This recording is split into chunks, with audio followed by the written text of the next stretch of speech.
Welcome to all in my class. Friends, discuss करेंगे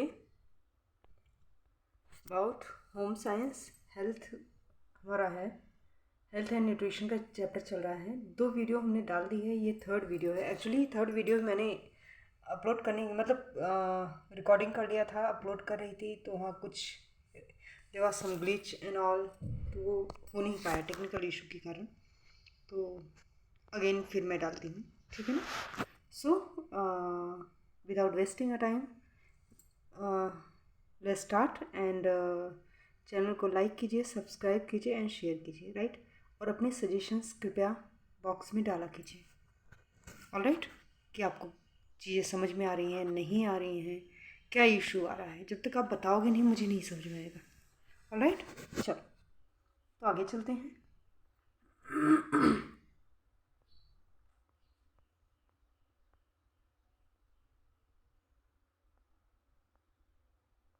I think हम D पर थे। यस, हमारा यही चल रहा था।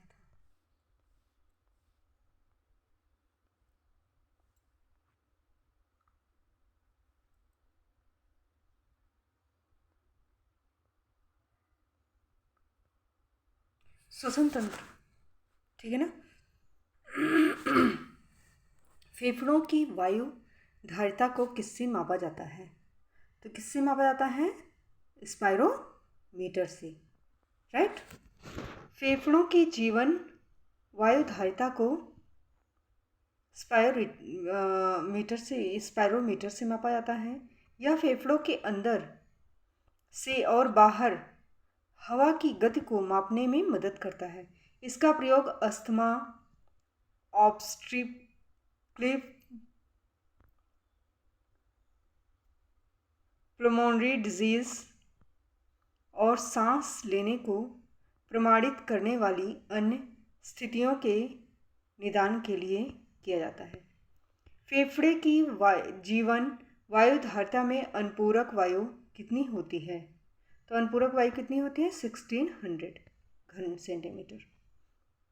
फेफड़े की जीवन वायु धारिता में अनुपूरक वायु 1600 घन सेंटीमीटर होती है। फेफड़ों का कार्य ऑक्सीजन तथा कार्बन डाइऑक्साइड का आदान प्रदान कर रक्त का वृद्धिकरण है। इसे रक्त का क्या कहते हैं बेटा? ऑक्सीनीकरण कहते हैं। वायु में सांस लेने वाली प्राणियों का अंग फेफड़ा होता है। यह प्राणियों में एक जोड़े के रूप में उपस्थित होता है। फेफड़े की दीवार असंख्य ग्रहिकाओं के उपस्थिति के कारण स्पंजी होती है। फेफड़ों का मुख्य काम वातावरण से प्राणवायु ऑक्सीजन लेकर उसे रक्त परिसंचरण में प्रवाहित करना, मिलाना और रक्त के कार्बन डाइऑक्साइड को अवशोषित कर उसे वातावरण में छोड़ना है। अतः इस प्रक्रिया को ही ऑक्सीकरण कहते हैं। लैरिक्स का निम्नलिखित में से क्या कार्य है? तो लैरिक्स का कार्य क्या है बेटा? भोजन को श्वास नली में जाने से रोकना। लैरिक्स का कार्य भोजन को श्वास नली में जाने से रोकना है, अर्थात स्वर यंत्र या लैरिक्स मनुष्यों और अन्य स्तनधारी जीवों के गले में मौजूद एक श्वसन अंग है, जिसके प्रयोग से जीव विभिन्न प्रकार की ध्वनियों में बोल पाते हैं, करेक्ट। सो नेक्स्ट क्वेश्चन, एक व्यक्ति 1 मिनट में श्वसन करता है, तो कितना करता है बेटा? 18 टाइम्स। एक स्वस्थ मनुष्य 1 मिनट में 18 बार सांस लेता है। श्वसन की क्रिया 1 मिनट में 18 बार होता है। श्वास द्वारा वायु को खींचने, रोकने और बाहर निकालने की क्रिया श्वसन क्रिया कहलाती है। ऑक्सीजन की आवश्यकता नहीं होती। कब नहीं होती है? क्रेब्स चक्र में ऑक्सीजन की आवश्यकता नहीं होती है, राइट। पुनर्जीवक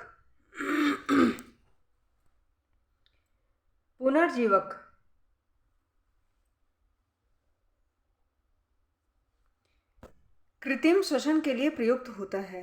कृत्रिम श्वसन क्रिया के निम्न उद्देश्य हैं।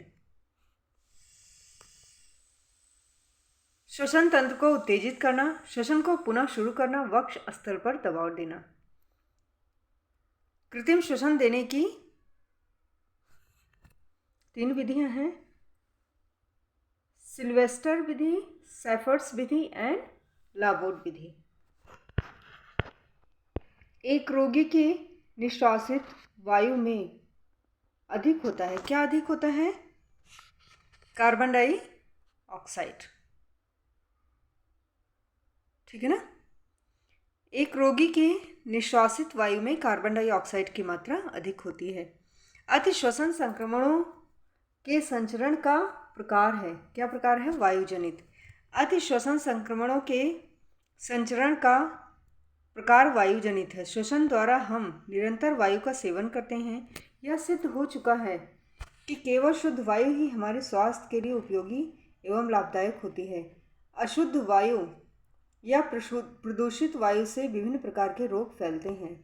प्रायः असंख्य नागरिक इन रोगों का शिकार हुआ करते हैं। अशुद्ध वायु से फैलने वाले मुख्य रोग चेचक, खसरा, छोटी माता, तपेदिक, टीबी, इन्फ्लुएंजा, काली खांसी, कर्णफेर, साधारण जुकाम आदि है। वह आधारभूत प्रक्रिया जिसके द्वारा श्वसन के दौरान गैसों का विनिमय होता है क्या कहलाता है बेटा?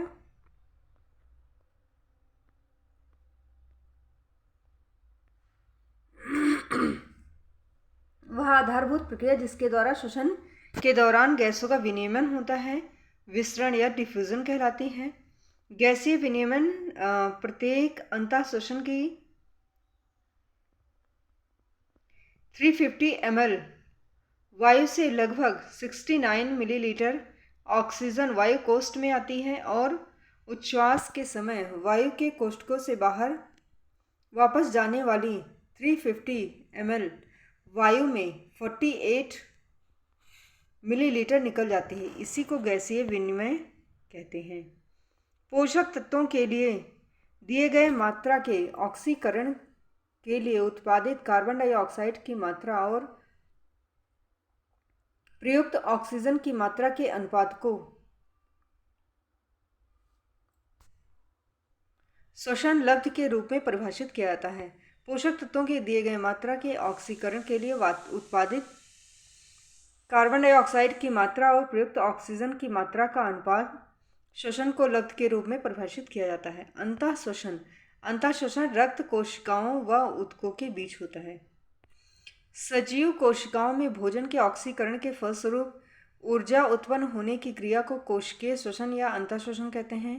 कोशिकीय श्वसन या अंतःश्वसन रक्त कोशिकाओं एवं ऊतकों के मध्य संपन्न होती है। एक स्वस्थ मानव में सांस लेने की औसत क्रिया कितनी बार होती है? तो ये जो है 12 to 16 टाइम्स। एक स्वस्थ मनुष्य की औसत श्वसन दर 12 से 16 बार पर मिनट होती है। एक स्वस्थ व्यक्ति श्वसन द्वारा 550 लीटर ऑक्सीजन ग्रहण करता है। श्वसन दर किस समय सबसे कम होगी? सोते समय। सबसे कम श्वसन दर सोते समय होती है। मनुष्य श्वसन दर उसके विभिन्न स्थितियों में भिन्न भिन्न होता है। जब हम जगे होते हैं तो श्वसन सामान्यतः असमान होता है क्योंकि यह बोलने, खेलने, खाते समय तथा अन्य शारीरिक क्रियाओं से प्रभावित होता है। जन्म समय लड़कों की हृदय की धड़कन दर होती है, कितनी होती है बेटा? 130। एक नवजात शिशु के हृदय की धड़कन दर 130 प्रति मिनट होती है, जबकि एक छोटे बच्चे की धड़कन लगभग 80 से 100 पर मिनट होती है। एक स्वस्थ व्यक्ति के हृदय की धड़कन 70 to 90 प्रति मिनट होता है। ध्यातव्य है कि एक शिशु या बच्चे की धड़कन हार्ट बीट 160 मिनट तक भी पहुंच जाती है जब वो रोता या चिल्लाता है।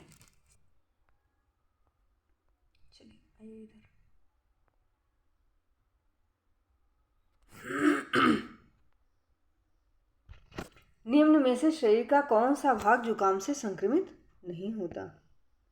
फेफड़ा। मौसम के बदलाव के कारण मनुष्य के अंदर जुकाम नामक एक बीमारी अक्सर हो जाती है जो मनुष्य के नाक एवं सांस नली को प्रभावित करती है। फेफड़ों पर इसमें कोई परेशानी नहीं होती। श्वसन क्रिया का नियंत्रण किसके द्वारा नहीं होता? तो स्वचालित तंत्रिका तंत्र द्वारा नहीं होता। श्वसन क्रिया का नियंत्रण दो प्रकार से होता है: तंत्रिकीय नियंत्रण एवं रासायनिक नियंत्रण। मस्तिष्क के मेडुला ऑब्लांगेटा में स्थित श्वसन केंद्र द्वारा केंद्रीय तंत्रिका तंत्र, पैरासिम्पैटिक तंत्रिका तंत्र तथा सिम्पैटिक तंत्रिका तंत्र के माध्यम से श्वसन क्रिया नियंत्रित एवं नियमित होती है। फेफड़े द्वारा बाहर फेंकी गई गैस कार्बन डाइऑक्साइड कहलाती है। श्वसन की क्रिया के दौरान मानव के फेफड़े द्वारा ऑक्सीजन अंदर लिया जाता है तथा कार्बन डाइऑक्साइड CO2 बाहर निकाला जाता है। श्वसन एक जैव रासायनिक प्रक्रिया है। श्वसन के दौरान ग्लूकोज जैसे सरल कार्बोहाइड्रेट ऊर्जा को उत्पन्न करने हेतु सरल अणुओं में टूटते हैं। श्वसन दो प्रकार से होता है, जिसमें प्रथम वायुवीय श्वसन तथा द्वितीय अवायुवीय श्वसन। श्वसन की प्रक्रिया का रासायनिक समीकरण C6H12O6 यानी glucose plus 6O2 oxygen, 6CO2 carbon dioxide plus 6H2O जल प्लस 38 ATP ऊर्जा। गॉबलेट कोशिकाएं क्या होती हैं? यह वह कोशिकाएं हैं जो कोशिकाओं के विभाजन में सहयोग करती हैं। यह भोजन के चयापचय में भाग लेती हैं। यह म्यूकस या श्लेष्मा उत्पन्न करती हैं। उपरोक्त में से कोई नहीं। तो करेक्ट आंसर है हमारा म्यूकस या श्लेष्मा उत्पन्न करती हैं। गॉबलेट कोशिकाएं वो होती हैं बच्चे जो एक ग्रंथिल परिवर्धित उपकला ऊतक हैं, जिनका प्रमुख कार्य म्यूकस या श्लेष्मा उत्पन्न करना है। गॉबलेट कोशिकाएं आंतरिक या श्वसन प्रणाली में पाई जाती हैं। इनके द्वारा स्रावित म्यूकस विभिन्न प्रकार रासायनिक विकृति या श्वसन प्रणाली में बाहर से आने वाले सूक्ष्म जीवों एवं पर्टिकुलेट मैटर को छानने का कार्य करता है। एक विशेष प्रकार का श्वसन जिसमें वक्ष की गतियां बहुत अधिक बढ़ जाती हैं, क्या कहते हैं इसे? बताओ।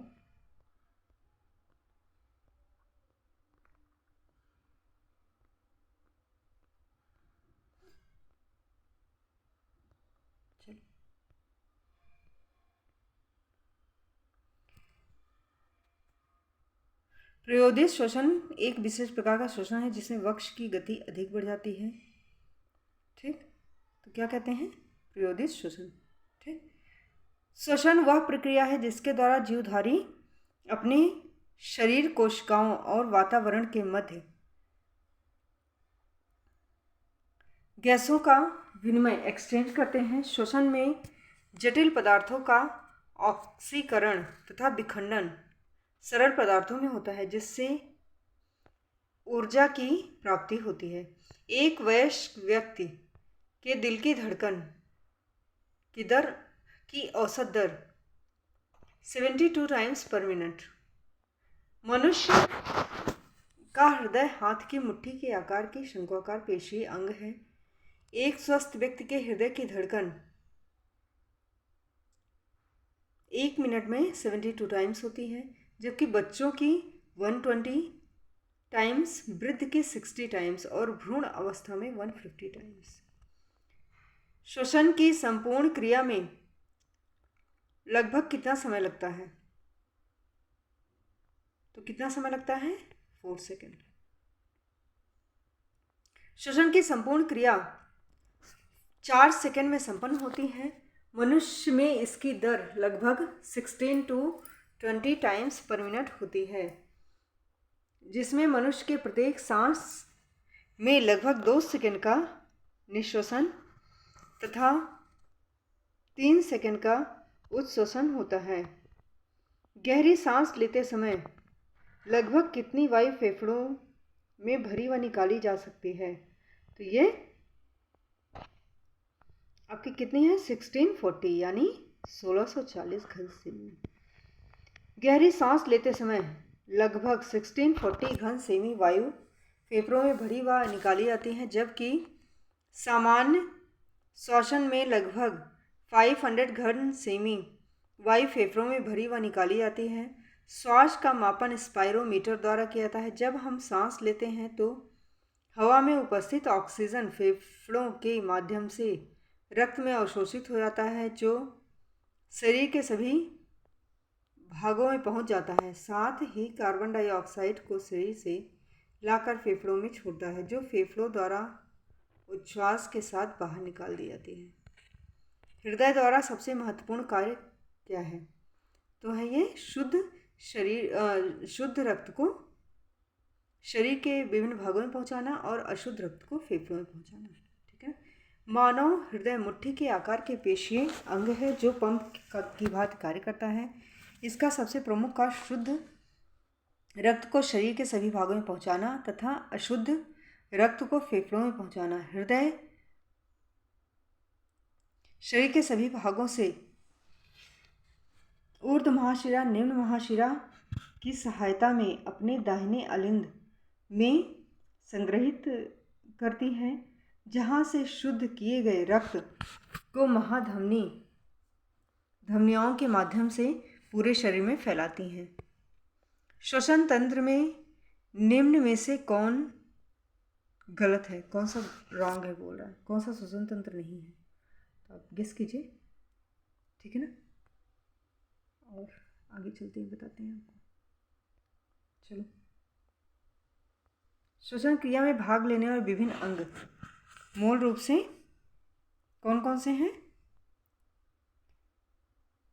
श्वसन तंत्र कहलाते हैं। जो अंग होते हैं उन्हें श्वसन तंत्र कहते हैं। श्वसन तंत्र के मुख्य अंग फेफड़ा तथा अन्य सहायक अंग नासिका तथा नासामार्ग, कंठ या स्वर यंत्र, श्वासनाल होती हैं। जब किसी कारण से फेफड़ों तक ऑक्सीजन नहीं पहुंचती तथा ऊतक को ऑक्सीजन नहीं मिल पाती, तो उस स्थिति को क्या कहते हैं? जब किसी कारण से फेफड़ों तक ऑक्सीजन नहीं पहुंचती तथा ऊतक को ऑक्सीजन नहीं मिल पाती, उस स्थिति को एस्फिक्सिया कहते हैं। टॉन्सिल होने पर नमक के गरारे करना जरूरी है। टॉन्सिल होने पर नमक के गरारे करना जो है लाभदायक होता है। यह रोग मुख्यतः जुकाम के कारण होता है। आवाज़ में परिवर्तन इसका सबसे बड़ा कारण होता है। इसमें कंठ में खराश, घुटन का अनुभव होता है तथा श्वसन गति तीव्र हो जाती है व सांस लेने में कष्ट होता है। रोगी को गर्म पानी में 1 चुटकी नमक डालकर गरारा करना चाहिए। रोगी को सादा व हल्का भोजन दिया जाना चाहिए। फेफड़े के वायुकोश किस उपकला एपिथेलियम के बने होते हैं? शल्की। फेफड़े के श्वसन तंत्र के मुख्य अंग हैं। कौन है? फेफड़े। ठीक है ना। फेफड़े वायु कोश शल्की उपकला के बने होते हैं।